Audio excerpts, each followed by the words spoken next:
It's Shannon,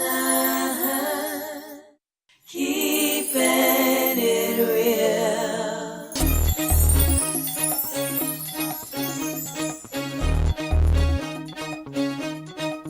It's Shannon.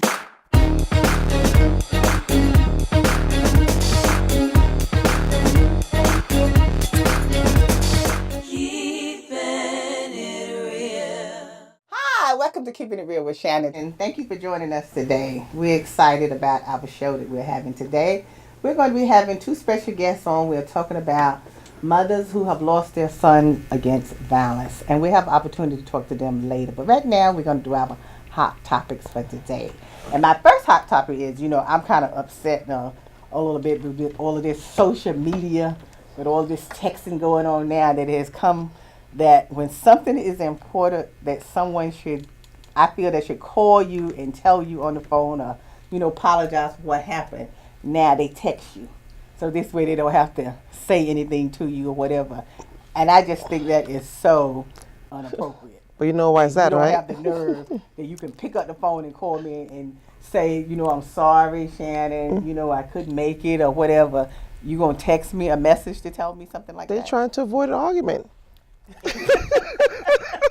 I don't feel that argument. It's considered argument. I feel that it's respect, and that, what have we come to that we can't talk to each other anymore? That is ridiculous. What is happening now to people that we cannot talk to each other? Everything is not about an argument. If you call me and make up a lie and tell me you fell off the train track or something, I don't care what you telling me, but at least pick up the phone and call and tell me. Well, it's easier said than done. Everybody's in a hurry. Everything's rush. Text. Keep it moving. But that's what I'm saying. The social media has disconnected people. Communication. Yes. Yeah, there's no communication here. Everyone is disconnected. Families falling apart. No one is talking to each other. You can't even sit down at the dinner table and have dinner with everybody on the phone while they're eating dinner or whatever. And texting is like with everyone. I don't care where you see a phone at. Someone is a texter. That's true. In the movies, when lights out, in the theater, anyway. Everybody's texting, everybody's having their own conversation. Just they don't have no concerns for anybody else that's around them.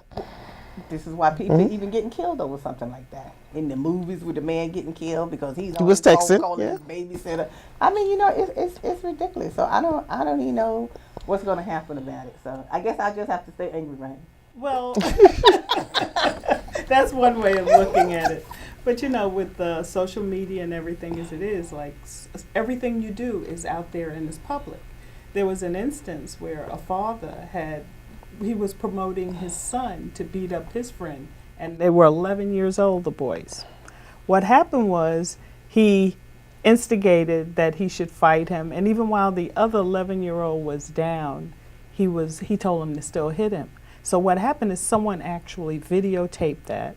So it went up on social media, and it becomes public to everyone, even the police. Now the police they're pursuing the parent so that they can actually see what type of charges or what should be brought against them. Well, they should be pursuing the parent because, first of all, what parent now is going to have your child beating up another child? You understand what I'm saying? Well, you can't even hide it now. This is what I'm saying. It's going viral. It's going viral. But you as a parent, rather than bringing the two kids together and talking to them, right. saying this is not the way to handle a situation or whatever, if you're angry with each other, let's, go and have some hot dogs or something and talk it over or whatever, or bring them over to your house. But for you to stand there and have your child to beat up on another child, what are we coming to? It's outrageous. It's coming to the point where parents are forgetting their roles as parents. Well, see, that's why there should be some consequences. Yes, just most like definitely. There should be some charges. I'm sorry. Yes, because he's still responsible for his son. Charges because, like you said, we was talking earlier before, and you were saying about when kids have the option to do something and edged on, or their parents tell them they can do something, then they get it in their head that, okay, if I meet someone else, I can do the same thing. And this is acceptable. And then this time, you may meet your match. Right. That it's not going to turn out. You may be the one down. Exactly. So now you're going to watch the difference in that attitude of the parents. Exactly. If your child is down after you've been egging them on, now they want to press charges. There's no mediation. It's not up for discussion. another But see, problem. that's kind of bad too because, first of all, when you were in fights today, the kids are not like it was when we was growing up. That's Okay, true. so when we was growing up and in fights, because I mean, I used to be in fights when I was in I know. in high school, and stuff, but I didn't cause the fight. They, people just say stuff. To you, We weren't there. and you have to defend yourself. But what we did was we always carried around Vaseline. So we know if we knew we was gonna be in a fight, we were gonna grease our face in the bathroom. So you wouldn't be and when scratched. school is But those are over, the ones that is not starting the trouble, though, right? Those are the ones just defending we themselves. no trouble. Okay. But you had to be ready. Gotta be prepared. Kids sometimes. Nobody want to get no scratches on their face. No. No, that's what would happen. So that's why you put the Vaseline on. But what I'm saying is, we would go out there and do what we had to do. And it was a either fair you won fight. the fight. It or was A you fair didn't win the fight. Nobody. Your Exactly. friends stayed on the side. You Their get friends beat stayed on up the or side. whatever. But we weren't killing each other. We wasn't No. pulling out no knives. We wasn't pulling out guns to shoot each other like that. Because nowadays, these teenagers do not have no respect for the next teenager's life. They have no respect. But I'm whatsoever. always concerned with how does anyone get up every morning and decide that somebody's not going to be here anymore? How do you just get up and decide that you're going to just take somebody's life? Because I feel there's not enough consequences when people do kill us. Like, even with the young people killing another young person, you have taken a life. You have taken someone's child. There should be consequences. But they and take they their are own not. lives too, Lottie. After they do all the shooting and destruction and No, I everything, know. they take their own Yeah, I lives. know sometimes they'll do that too. But I'm talking about the ones that have killed someone. The full extent of the law needs to be put there. And sometimes that doesn't happen because sometimes when they kill someone like that, they get 2-3 years, and then someone smoking some pot get 20 years or something like that. Right, because that's because you had that Rockefeller laws before, there's but then you have no- the kids. They figure as long as they're there's under no a certain justice or age, whatever. There's they're no not going to be charged to the fullest as an adult. That's right. Yeah. Well, They get to come back and do it again. Right, so just the laws just need to be, a little tweaked and amended right. to fit the crime. Well, those are things that we just have to pray on. So that's our hot topic for today. So we want to let you know that we're coming right back with our two special guests, Miss Orisa Williams and Miss Patricia Lett. We'll be right back. And we're happy. You will grieve for your child forever, but your mourning period hopefully is short.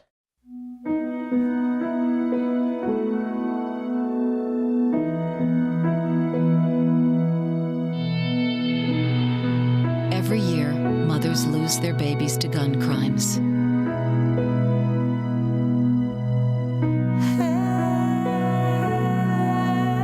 You'll always be your mother's baby.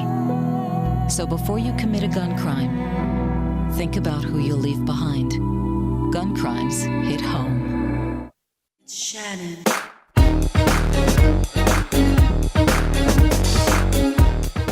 Hi, thanks for joining us today. We're coming back with our special guest joining us today. Our topic is mothers who have lost their sons against gun violence. And today joining us is Miss Orisa Williams. She's the president of Not Another Child, Inc. And Miss Patricia Lett, who's a New York City school teacher. Both of these ladies have lost their sons to gun violence. So help me welcome them to the show. Hi, ladies. Hi. How How are you, are Lottie? Thank you for having us. Thanks for joining us today. I know this is a very sensitive topic to talk about, but we hope we can get through it today. And we know both of you have lost your sons to gun violence. So, Ms. Williams, could you tell us what happened to your son? Well, my son Andrell had come back to Brooklyn to visit a family member over in Tompkins Projects, and just waiting for him in front of the building, he was caught in the middle of crossfire, innocently killed, running away, so it was one shot to his head, and he instantly died. Okay. And so, Ms. Lett, could you tell us what happened to your son? My son was shoveling out from a snowstorm we had first Saturday in January. He was on his cell phone. From what I was told by the police, someone came up, shot him twice in the head as he spoke on the phone. When he fell to the ground, he was shot an additional 4 times. So we want to let you both know how sorry we are. Thank you. Thank you. Thank Because you. we we can't imagine the pain, so we're not even going to say I can imagine the pain or whatever. Now, Miss Williams, you started an organization. Yes. Not Another Child. Yes. Now, tell us about that organization, how this organization is helping mothers. Well, I just was determined to not let another mother feel my pain and to take mothers on this journey with me, just giving them other ways to grieve and to mourn the death of their child. One thing I always say is that you may not get through it, or you may not get over it, but you can get through it with the right support and, of course, with the help of God. So Not Another Child was founded, Not Another Child to be innocently murdered as my son Andrell, and Not Another Child to be prostituted or manipulated like the 15-year-old that pled guilty to my son's murder.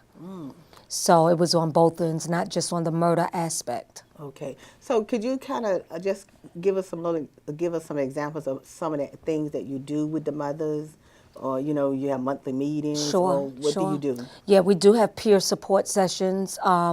Mothers just talking about our experience, our journey, how we're getting through it, the different things that we have had to do. One thing that we do is during New York State Crimes Victim Week, we take a bus trip up to Albany.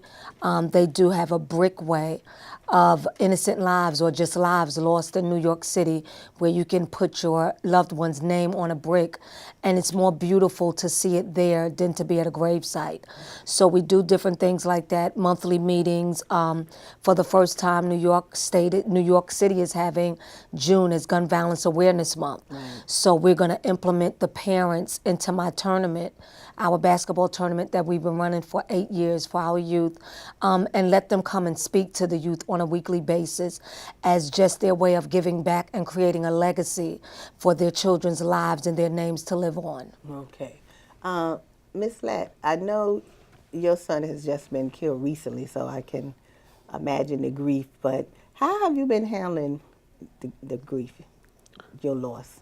A lot of prayer, because I am a living testimony that God is real, because my son and I were very close, and family members would tell you they expected to bury me within a week of his death. That's how close we were. As I said, it's only through the grace of God that I'm even sitting here. I was able to go back to work within a week of burying him. I teach 5th grade, and I knew it was what Dwayne would have wanted because the exams were coming up, and I didn't want to bail out on those children because my class came to the funeral, and some of those children had never even been to a funeral. But that's how much respect and care that the parents had for me, and I had to try. So it's only by the grace of God that I'm sitting here today, because I still don't believe that I'm here. Sitting here, right? But God is able. Yes, he's able. Have you gone to any support groups? No, not officially. There's a counselor that comes in my school on Mondays, and she had joined an organization, Parents of Murdered Children, and she shared the information with me. So I talked with her, I've talked with my pastor, I've talked with other people who have gone through it. And from what I'm being told, and I'm finding it to be real, you will grieve for your child forever, but your mourning period hopefully is short. As I said, God is sustaining me, but I need someone accountable because no one has been charged with my son's murder yet. Okay. Do you feel that, okay, Miss Williams said that they found the person that did yours. So do you feel that, I know you would feel better, but do you feel that it would ease the pain any if they would pick up, could find the person who actually, committed the crime? Because I believe it would give me some type of answer. Hopefully they would say why. Because the son that I know, had there been, as the kids say, beef, you could have come to my son and talked about it. I raised him by myself. My son never would have taken someone else's life. Because number one, he had too much respect for God. He never would have done that, and he knew that that was wrong. So I just want to know why. Because I'm going to ask them the same questions that I ask God. And I know some of us have been raised where you don't question God, but I know you can ask God why. Because the night before my child was killed, my mom had been sick for 2 months. The doctors had counted her out.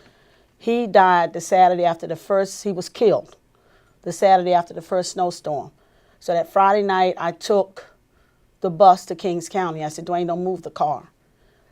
About 7:30, my cell phone rang. He said, oh, good, you're still there. I said, where are you? He said, I'm downstairs. I said, you didn't move the car. He said, no, I walked here. And he had torn ligaments in his leg. But that's the kind of care that my child had for me, his mother. He walked to Kings County in a snowstorm to make sure that I got home all right. My mom was on every type of tube that you can put in a person. And the doctors had said, if she comes back, you are going to have to talk her back. That was my support.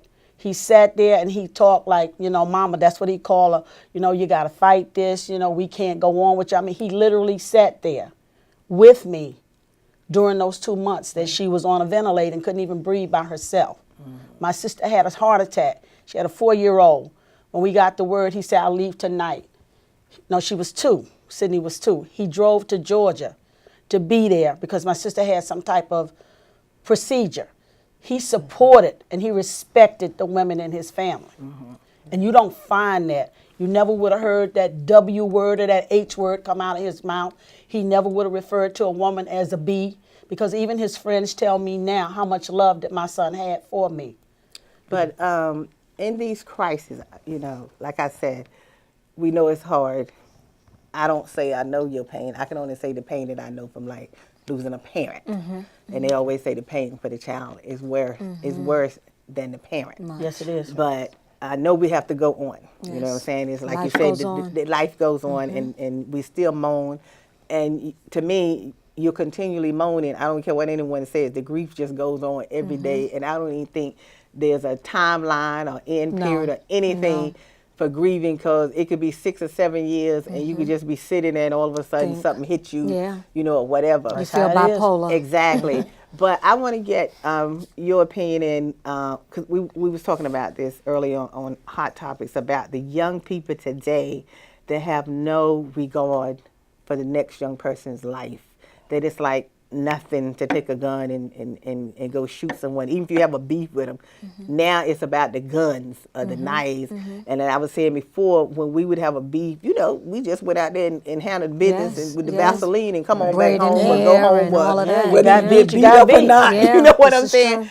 But why do you feel that the kids today is just out of control? All I can say is they're out of control. Yeah.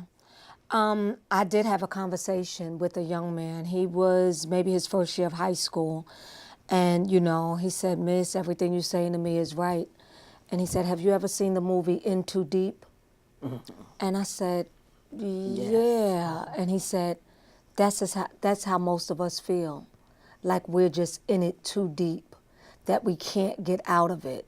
So it's like, to me, it's like in a crab barrel, where you're trying to get out, but you're stepping on the next crab that has no more than you or can't go, anywhere, different things like that. It's just a mindset that they have nowadays.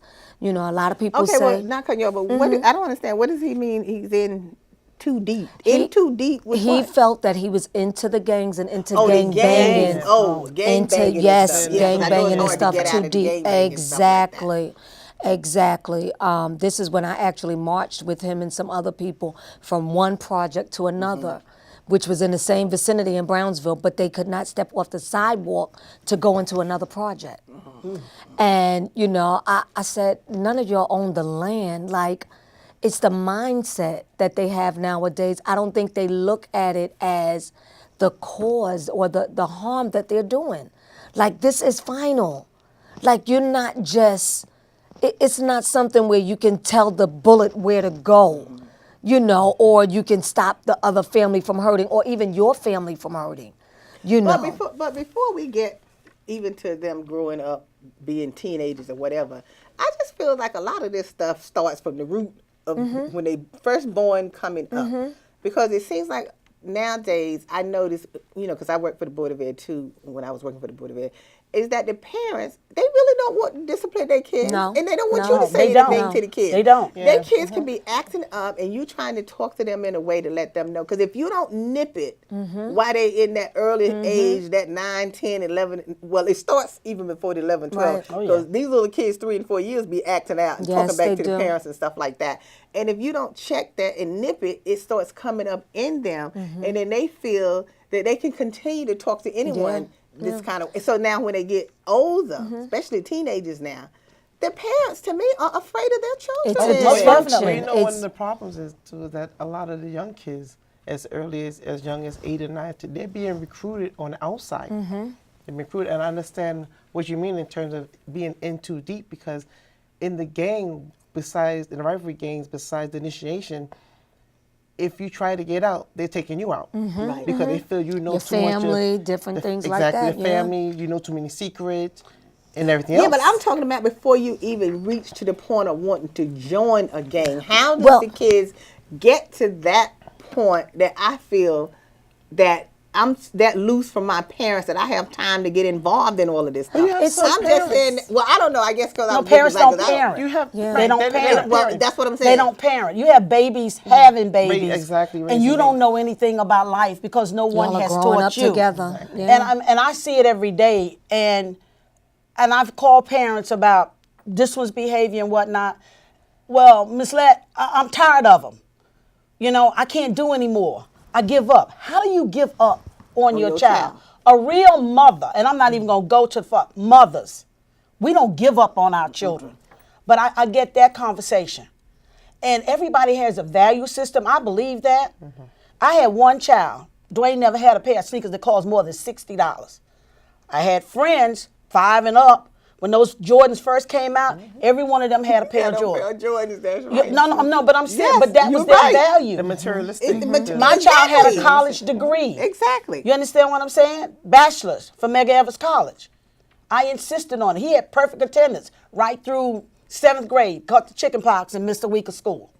Then in high school, he and another girl graduation, the only ones getting perfect attendance awards. He was embarrassed. I said, "What? You were supposed to be in school." So it's a value system, and it's a technology that's so impersonal. I can talk with you for 15 years, 20 years, walk down the street, don't know what you look like. It's Because a it's on the disconnect. It's a disconnect. disconnect with people.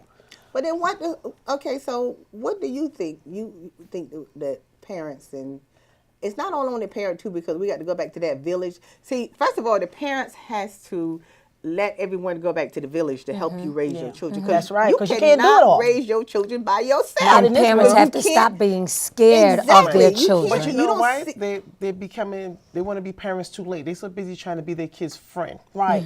They want to another depend thing. Because on they're That's- growing up that's- they want to together. depend on the Another thing. school system to Right. raise their child, but they forget. And I can't do Your it. child is home for 5 years before they reach their Exactly. school system. So what have you been doing for those 5 years? Putting them in front of the TV and Exactly. giving And them a the video cup of games. soup. Exactly. My grandfather. Because they've been doing, they also let the kids do what they they wanna want to do do. between 0 and 5 Right, years. right. For example, a 6'1" man came to my office. He had two twins. And so, when they come to school, they separate them in the class, right? So one was in the class, and that teacher was taking them to a play. So he wanted the son to go to the play. So he comes to my office, the superintendent's office, for me to override the principal to say his son should be taken out of his class to go with the daughter. And I said, no, we're not going to do that because that's not his They class. have to He'll go learn. when his class goes, Yes, right? yes. And so he's arguing with me back and forth. And I said, excuse me, I don't understand what the problem is here. I said, he's only 5 years old. Right. You go home and tell him he can't go to the play. Right, right. He looks at me.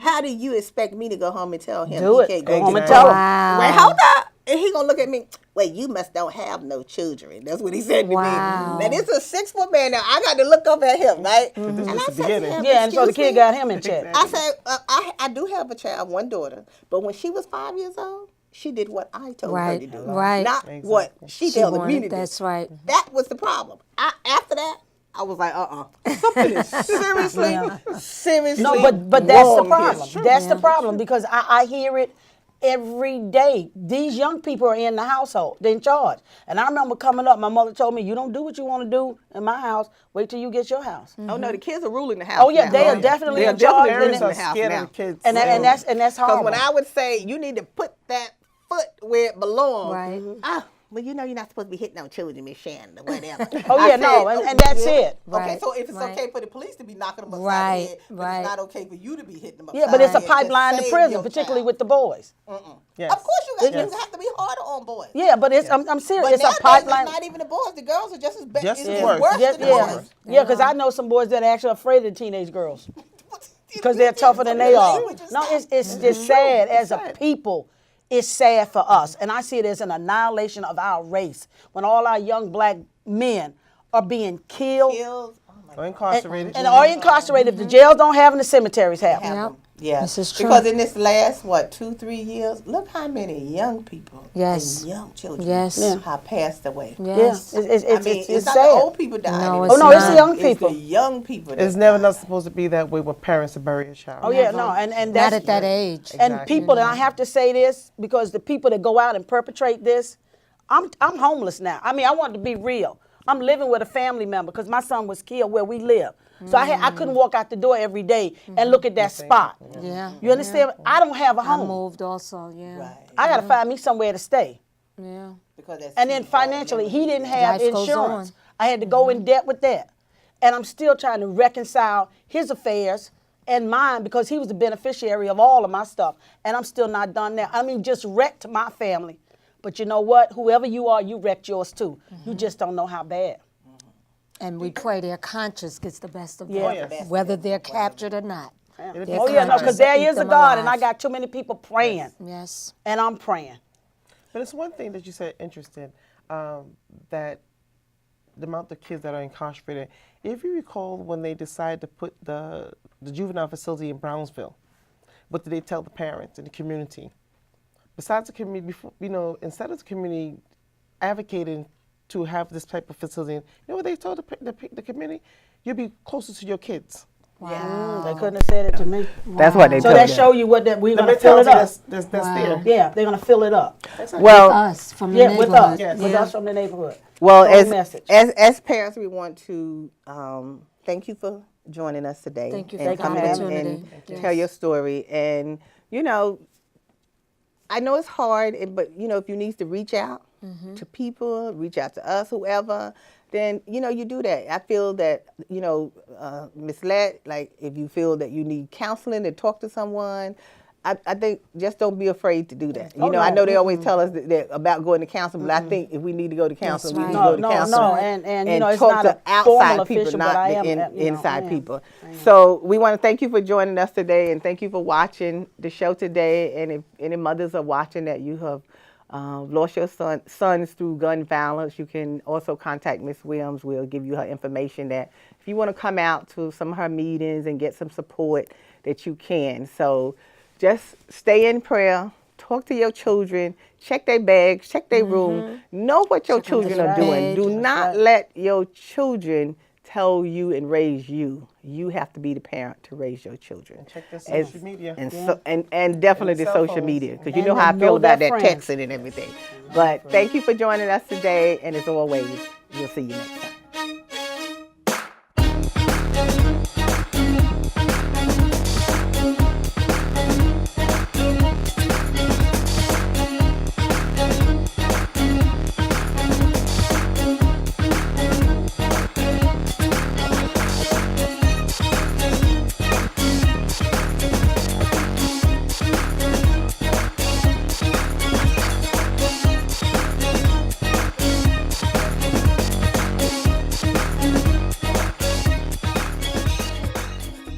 It's Shannon.